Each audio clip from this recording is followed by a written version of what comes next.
Okay, here's another example. I thought I'd do one more example with linear factors before I moved on, okay? And that's because this one kind of has like a combination of both. See, we've got this x right here, that's a factor, but we also have and it's linear, and then we also have a repeated, x plus 1 factor.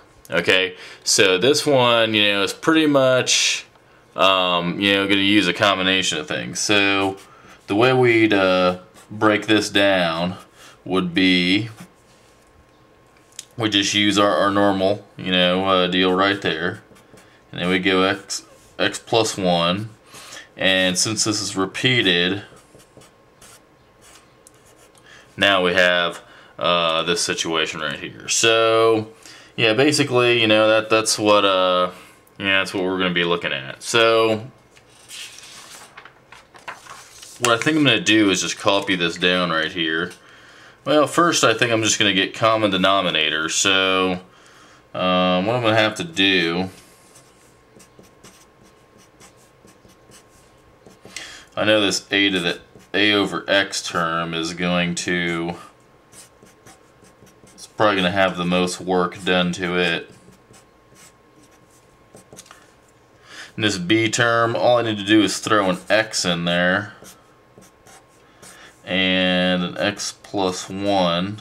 See, it's already got an x plus 1, so I just throw in another x plus 1. And then luckily the c, all I really have to do there is just add an x. Okay, so there we are right there. Okay, and I think I'll just probably come back to that one later. Okay, at least the top portion of it. So now that we have all this stuff together right here, I'm probably just going to go ahead and multiply this out without rewriting this part. So it looks like I'll have a, and I'll have x squared plus 2x plus 1 plus b x squared plus bx plus c x. Now might not be a bad time to change colors. And let's see here. So I have ax squared plus 2ax plus a plus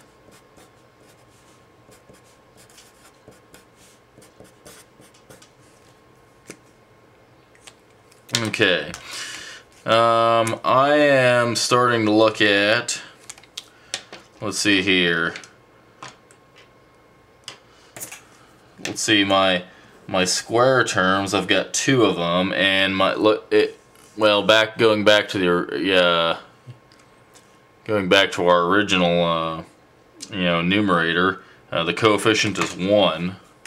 So instead of writing the x's, I'm just going to say a plus b is equal to 1. And I'm also going to look at my x terms. Those are right here. My x to the 1 terms, and that is going to be 2a plus b plus c, it looks like, and it looks like they're equal to 5. And let's see here, my last one looks like, oh, this works out perfect. Okay, because there's only one x to the 0 term, and that's equal to 1. Okay, so I guess I could just plug that right in there, and that would be 1 plus b is equal to 1. Well, the only way that would happen is if b was equal to 0. So now I can go back here and I can go, 2, a is 1, plus c is equal to 5. And I think we can, without doing any algebra, I think we can go ahead and we can say that this is how it's going to be. So it looks like I can kind of see through the paper. So it looks like we've got 1 over x plus 0 over x plus 1 plus 3 over x plus 1 squared. And of course that's just going to be 1 over x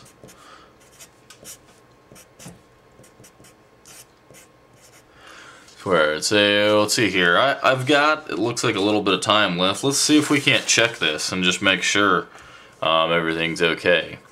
So if I wanted to check this, the first thing I'd probably want to do is, you know, I'm not going to get too nice and neat about this. I just don't want to have to rewrite a bunch of stuff. So if I multiply that, and I just multiply and throw an x down there. So it looks like if I do x plus 1 squared plus 3x, that should equal my numerator up here. That should equal